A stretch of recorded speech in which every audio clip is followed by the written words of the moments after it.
চল্লিশেও চালসে নন মাহমুদুল্লাহ, এখনো দলকে দিয়ে যান নির্ভরতা।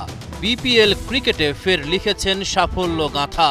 ফরচুন বরিশালের শিরোপা জয়ে রেখেছেন গুরুত্বপূর্ণ অবদান।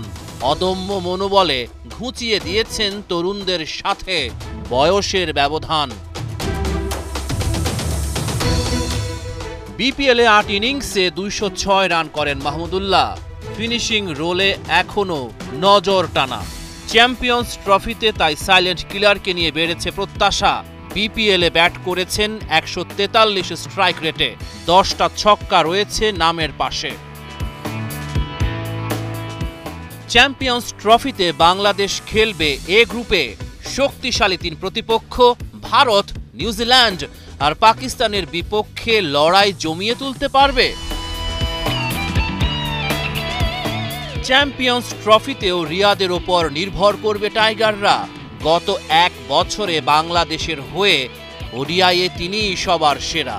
৯ ইনিংসে করেছেন মোট ৩৩৭ রান, গড় ৪৮.১৭। ওডিআইয়ের শেষ ৪ ম্যাচেই 50। রিয়াদ ধারাবাহিকতা ধরে রাখতে পারবেন কি? আফগানিস্তানের বিপক্ষে ৯৪, ওয়েস্ট ইন্ডিজ সফরে টানা ৩টা 50। আইসিসি ইভেন্টে ভালো করার খ্যাতি রয়েছে রিয়াদের।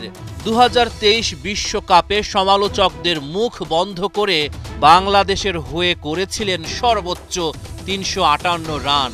চ্যাম্পিয়ন্স ট্রফিতেও তিনি পাল্টে দিতে পারেন পাশার দান।